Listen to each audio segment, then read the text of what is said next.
All right, so experiment number 9. One of the more challenging aspects of this particular experiment is navigating how to do the calculations. So what I'm going to do is I'm going to start out with some of the data that I collected during this experiment. And so what I'd like you to do is follow along as I start on trial number 1. I'm going to kind of fill in my data sheet for trial number 1. So my mass of magnesium was 0.52 grams. I'm going to say magnesium mass. Okay, so that is on page 146. You're going to put that in there. Now, my molar mass of magnesium, well, I need to find that on the periodic table. Magnesium has a molar mass of approximately 24.305. So 24.305 grams is molar mass of magnesium. Show that there, show that there. Now I'm going to use that information to figure out the number of moles of magnesium. And in order to do that, all that I need to do is say 0.52 divided by 24.305. And I determined that the number of moles of magnesium that I used were 0.0214 moles. Okay, so now I have basically the first part of my trial 1 calculations. The next part, I need to figure out the mass of my calorimeter.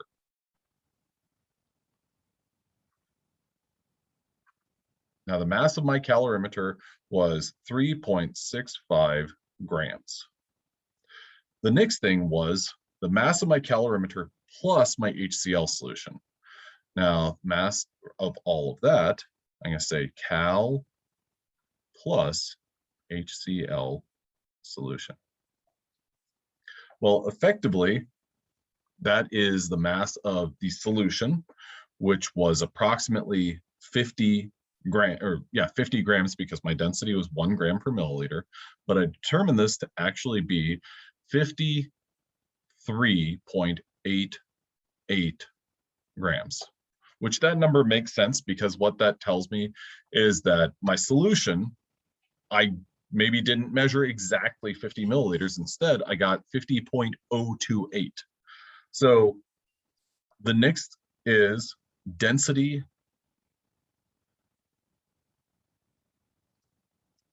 of my HCl solution, which is 1 gram per mil. The mass of my HCl solution, what I'm going to do is I'm going to take the mass of my calorimeter and simply subtract it from my calorimeter plus my HCl, which HCl solution is going to be 50.23 grams. The initial temperature of my solution was I believe that was 18.8 degrees Celsius.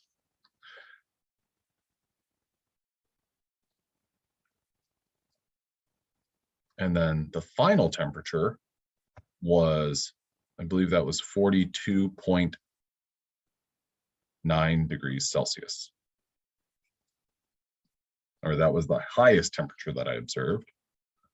So then my change in temperature was 42.9 minus 18.8, which, showing my math here, minus 18.8 equals 1, 4, and 2. So 24.1 degrees Celsius. All right, so now what I need to do is I need to figure out my delta H of my reaction.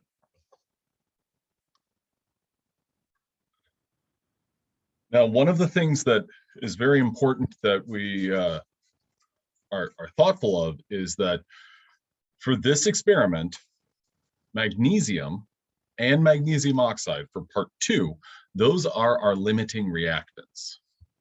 So we can do this calculation and not really worry so much about the amount of HCl that we added. So our heat of reaction, this is ultimately calculated by the amount of heat that's evolved. So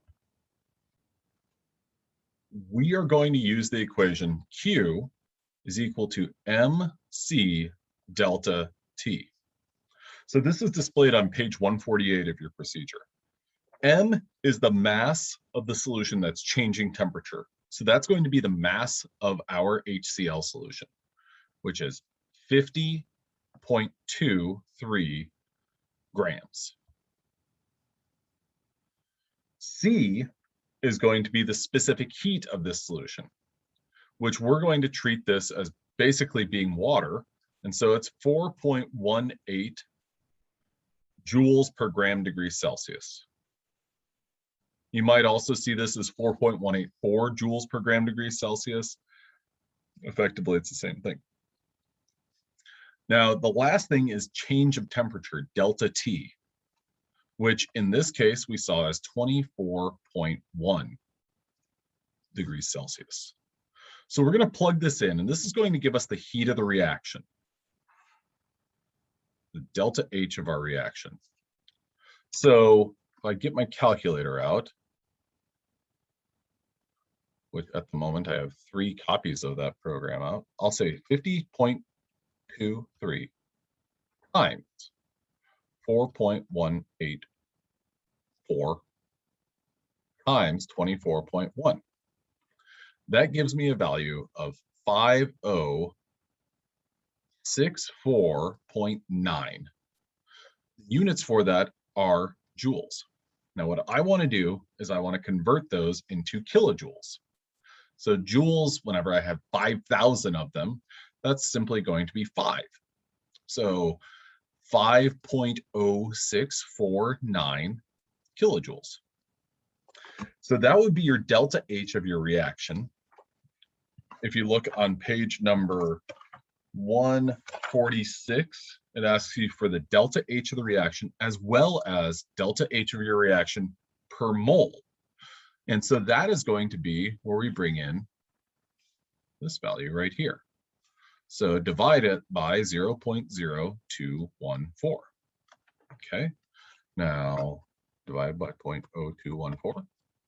You get 236,678.12 kilojoules per mole. Now, this number is going to be a negative number due to the fact that it is going to be measured in, or it is heat that is released from this process. Okay, so I had to pause there because I knew that I did something wrong. It didn't dawn on me exactly what it was, but now I see it.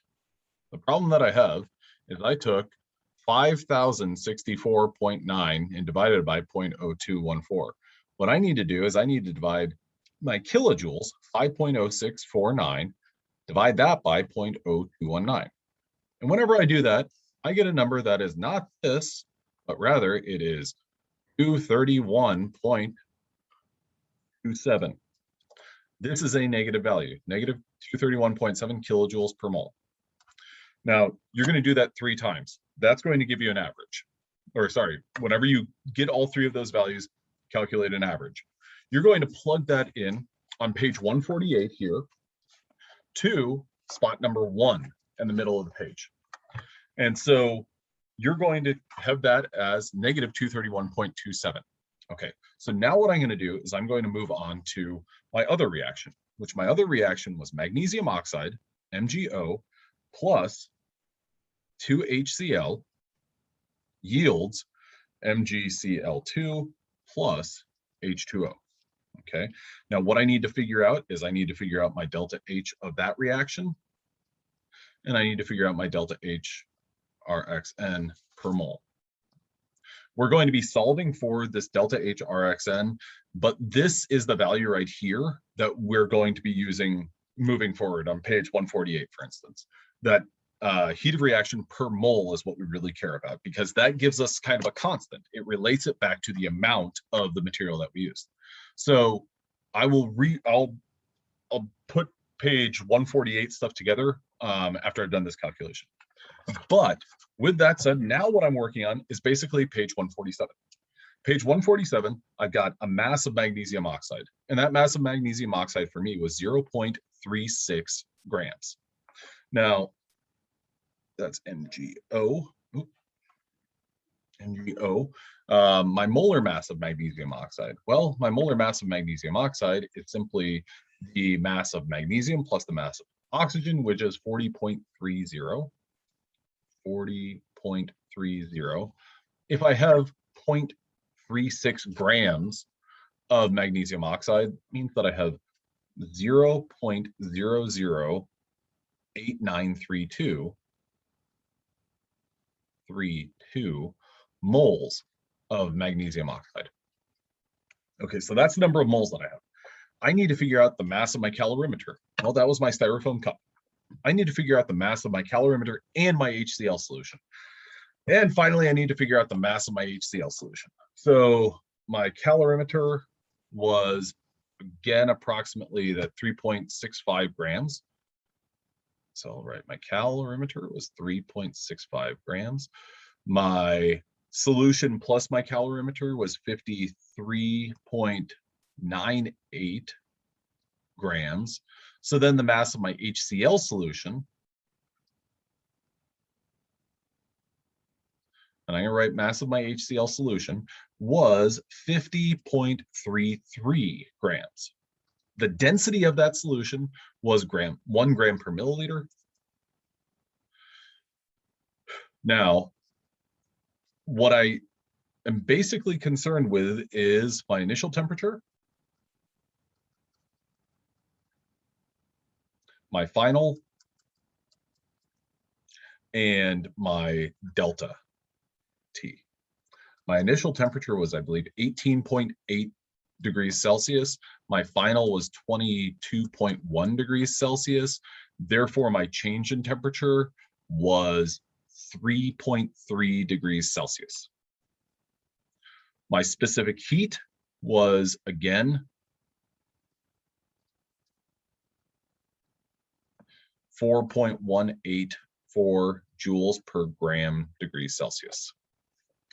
Okay, so what I need to do is I need to look at my Q equals MC delta T.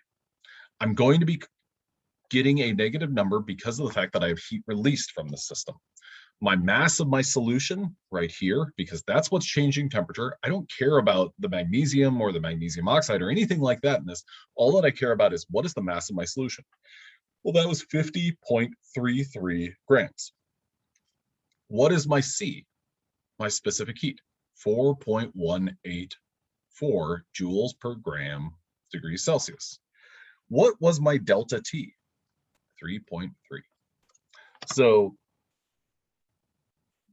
this means that I have 50.33 grams of an HCl solution that is changing temperature by increasing in heat 3.3 degrees Celsius. So I'm going to say 50.33 times 4.184 times 3.3. And I get a delta H RXN of 694.92. Now, this is a negative number because I'm releasing heat. So I'm going to put that negative value there. Now, what I need to do is I need to divide this by the number of moles, or actually, I need to do a couple of things, and I'm going to do that on the next page. This was 690 negative 694.92 joules.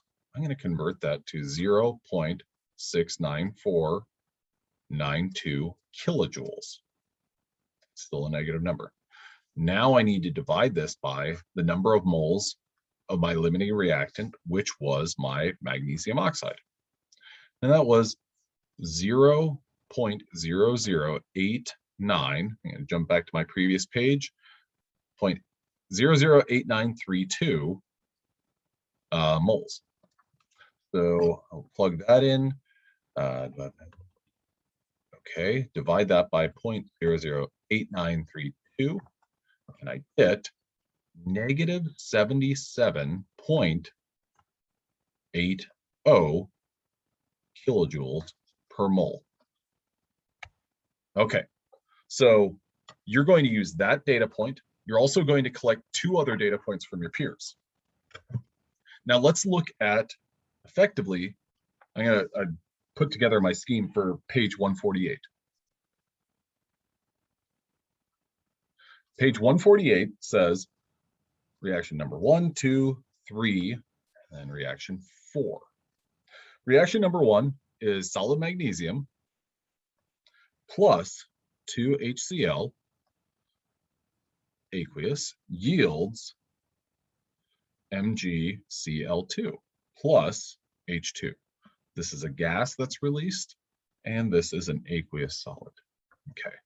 What is our delta H? Now the delta H here, it says RxN, but this is RxN per mole. Keep that in mind.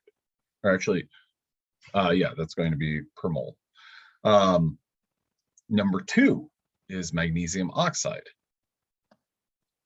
Solid plus 2 HCl aqueous, and this is all given to you, yields MgCl2 plus H2O. This is a liquid, and this is an aqueous solid. Now, our third reaction is one that we didn't do.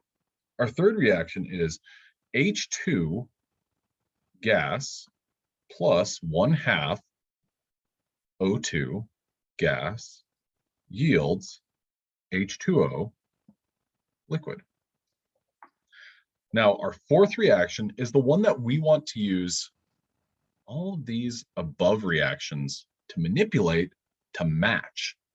Okay, so our reaction number 4 is solid magnesium plus 1/2 O2 yields MgO solid. So we have these three equations, three reactions that we need to manipulate and rewrite so that they will basically align to make reaction number 4. All right, so if you look at some of the common species, well, what do we need on the left-hand side, the reactant side of our fourth reaction, or of our overall reaction? We need solid magnesium. Where do we have solid magnesium? We have solid magnesium in reaction number 1. Where do we have it as a reactant or a product? Well, it's on the left-hand side of our reaction, so it's a reactant. Okay, so we don't want to do anything to change reaction number 1. Reaction number 2, on the other hand, what do we have? We've got magnesium oxide and HCl. Okay, so magnesium oxide, where is that in reaction number 4? Well, that is a product. So what does that mean for reaction number 2? That means that we've got to give it the Missy misdemeanor Elliott treatment, and we flip it and reverse it. So we rewrite this equation as, well, MgCl2 plus H2O. So I'm going to go ahead and erase that, rewrite it. We've got MgCl2 aqueous. The reactants, or sorry, the products are now reactants. The reactants are now products. Plus H2O liquid yields MgO as a solid and 2HCl as an aqueous. So we've placed MgO as a product in our rewritten reaction number 2. And then reaction number 3, H2 plus 1/2 O2 yields O2, or H2O, I'm sorry. So now we can look at this and say, all right, well, we've repositioned everything, but what remains? What we want to do is find things that are common on both the reactants and the product side amongst these three reactions. One thing that I see right off the bat is this HCl. I see it as a reactant and I see it as a product. So those would effectively cancel out. Oopsies. No, I don't know why it continues to write. Okay, so undo, erase that. There we go. That's perfect. So that's gone. Okay. Magnesium solid, I want to keep that because that's down here. Magnesium oxide, I want to keep that. 1/2 O2, 1/2 O2. What else do I see that's common as a reactant and a product? Well, I got magnesium chloride, cancel, cancel. H2O, I've got as a reactant in reaction number 2 and as a product in reaction number 3. Cancel, cancel. H2 is a reactant in reaction number 3 and is a product in reaction number 1. Cancel, cancel. Okay, so I did not change reaction number 1 or reaction number 3. Everything canceled out, and I was able to produce reaction number 4. Now, one thing that I did, though, is I previously calculated my heat of reaction per mole, and I found that reaction number 1 was negative 231.27. So I'm going to bring that over here. I need to erase this a little bit just to give myself a little bit more space. Negative 231.27 kilojoules per mole. Okay, my other reaction, reaction number 2. Well, I flipped that one. The way that I did it was the way that I previously wrote it, but I flipped it. So this negative 77.80 becomes positive 77.80 kilojoules per mole. Reaction number 3, this one you're given. That's negative 285.8 kilojoules per mole. So Hess's law basically says these 3 reactions above my equation line, these 3 reactions will combine to make my 4th reaction. Therefore, the heats of these 3 reactions will combine to make the heat of my 4th reaction. So I'm going to take that negative 231.27, and I'm going to add to that 77.8, and then I'm going to add to that negative 285. And that will give me my approximate value for this reaction right here. So I got 231.27 plus 285.8, negative 517.07, subtract 77.80, or sorry, that gives me an overall value of negative 439.27. So based on our results, this is what we got. Are your results going to be a little bit different? They absolutely are. But this is how you do this sort of problem. Now, you can do the exact same thing with your data from last week, where you saw a couple of different reactions, where you saw the solid sodium hydroxide. Now I'm looking at page 149. 149, close to, I would say, almost halfway, or a little bit more than halfway down the page, you had a reaction number 1, where sodium hydroxide, solid, went to NaOH aqueous. Okay, so you can calculate Q equals MC delta T.